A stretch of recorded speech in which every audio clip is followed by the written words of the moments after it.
right, good morning, everybody. Today we're going to talk about the narcissist after discard. What's it like? What's going on? So the narcissist after discard, if they discarded you, they expect you to chase them. I want to talk about when you accepted who they are and you decide to go no contact. You decide to end things completely with them.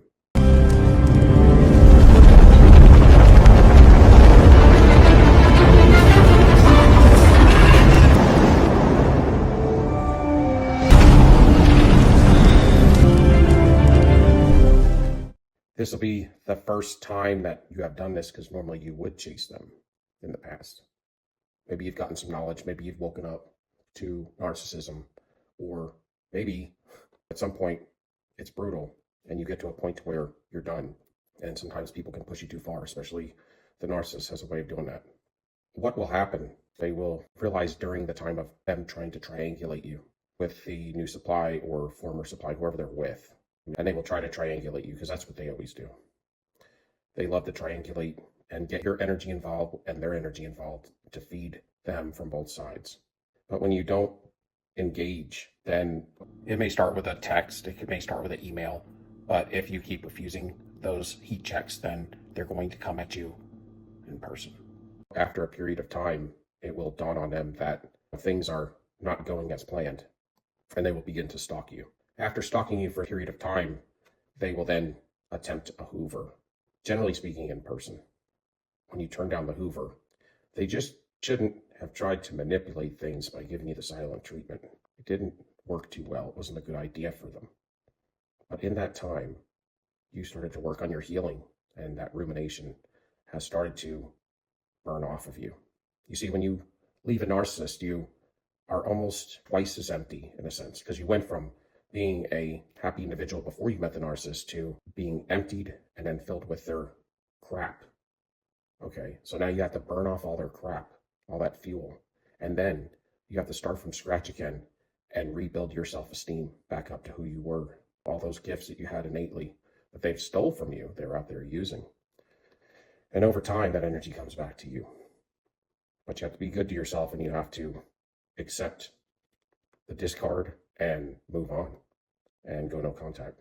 And when you do this, the next thing that will happen is a smear campaign. They will get with their flying monkeys and they will play the victim. Everything that you had happen to you, all the abuse that they put on you, they're going to flip it.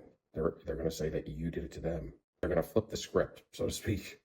And they're going to tell everybody that you did all the brutal things that they did to you. If that doesn't work, so that's also a ploy to get you to come back to them.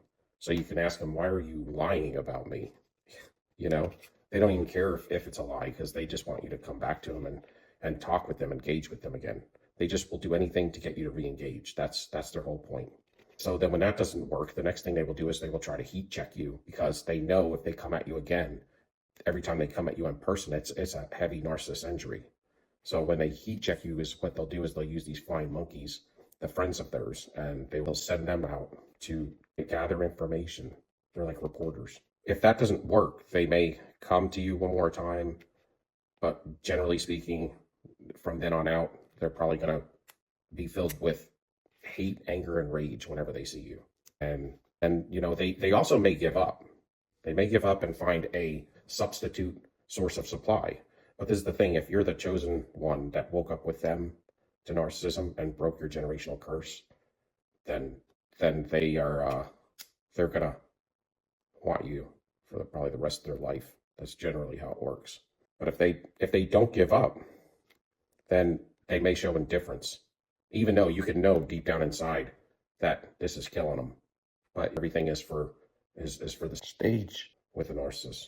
They may show indifference from then on out, and then they're gonna pop up again. They may wait till down the road. But this is the thing, sometimes they don't Hoover, and if they don't Hoover, it's because whatever it was that they always say the narcissist wants something from you. Now, if it's your 104 fuel, then they're always going to want that. But sometimes they will go out with people, you know, to get things or something. I don't know. But so in some cases, they will just leave you alone. But that typically won't be from a primary source of supply, because a primary source of supply is they like your fuel. You got to understand, they're going to probably come pop up down the road after all this is done. You need to focus on you, and that's the thing. But they never loved you, and they will never love you. They're fixed. They do not change, and they do not feel empathy. All they do is fake it and manipulate it for their cause, for a means to the end. All they like is what you did for them. Now your fuel represents you, so if you had the best fuel they ever got, then they're going to want you for the rest of their life. They're going to get a source of supply that is a replacement because they're forced to. They have to get fuel. And they will live in a form of regret. They handle every emotion differently than we do. So do they regret? They regret, but they regret and have depression over the fact that they can't gather up that supply anymore. But they loved what you did for them. And if they are trying to hoover you still, then they still want something from you. They really have lost control over you. And that's a major problem with the narcissist, because the whole thing with the narcissist is if they lose one, it's like a domino effect, because they lose the power and the control, because until you woke up to narcissism, you were giving them everything you had, man. All the fuel you had, and it wasn't working because they're insatiable. They're full of this parasitic nature. And at some point, it doesn't matter if you gave them the whole world, they would still lose their own soul. A lot of times it's hard to go no contact completely. I know if you have certain things with them, you have to just gray rock, go straight business. But in most cases, you still reside in the same city or in the same town. So they're going to have the ability to come find you, generally speaking, at some point in time. So it is what it is. But when they do, just always know that the narcissist cannot work with you. They are always working against you. And that will always be the case, because they are an unequally yoked individual from good people, from people of light workers. They are the tare spoken of in the Bible. There's the wheat and the tare. And, they grow up amongst us, but they're not us. They're not humanity. Generally, you can't even be friends with a narcissist after you have either reverse discarded them or they discarded you and you gained your power back and you went no contact. You can't be with a narcissist because a narcissist has always got to leverage control over you. They can never be on an equal level with you. And they insidiously work to devise, through devious plans, destruction in your life again. So you can't even have a line of communication open with them. They just don't have any accountability, and they're never genuine. They're fixed. They will not change. They may come back. A lot of times you need rest from the abuse, and that's why you go no contact. You have to rest your head, and you need to grieve the process. Keep away from them so that you don't sabotage yourself into falling trapped anymore. You got to detox from their negative energy, and then you got to build back up your self-esteem. And that's where you start to get the light back in your life. And when it comes back in your life, it will rebuild better than it ever has. Because the things that you were lacking, you can find out through going through narcissistic betrayal. And that's why sometimes you will look back on this and know that it might be one of the better things that happened to you, because down the road, you'll be on a pathway of healing, and it will build strength in you. And when it is all over, it will be a whole new day for you.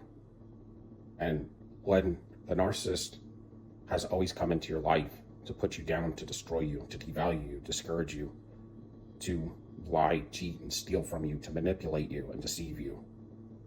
But when you go through this process and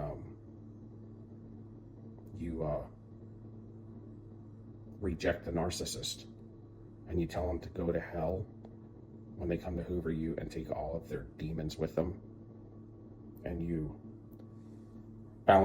get your scales balanced again from all this betrayal, and you get away from the blame shifting and almost an assassination on your life, man,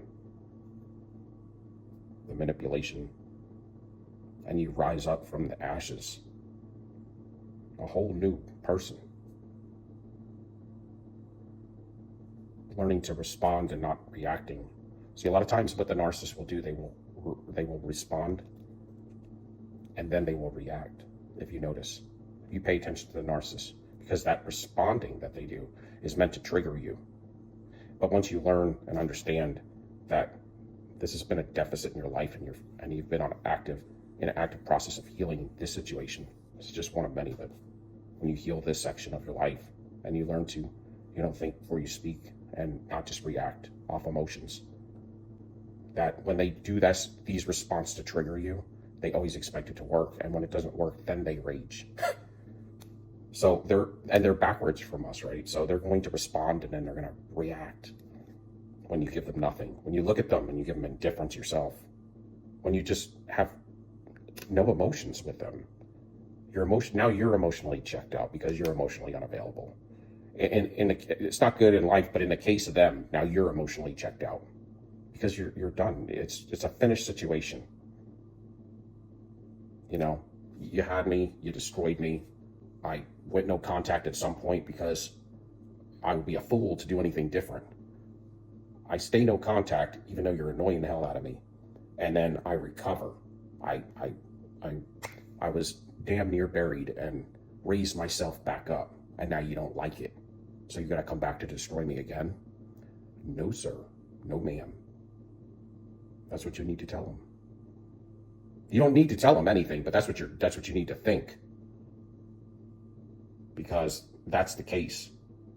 And when you leave the harem garage, when you drive off, just know, man, they're always going to be in your rear view, and they're always going to want you. They're always going to be ready for you, looking for you, stalking you, keeping an eye on you. And that's just the way you're going to have to live your life. An unwanted fan for life. And that's what you'll have. So, if you can give me a like, subscription, and a thumbs up. Until next time, y'all. Sold you up. Peace. We out.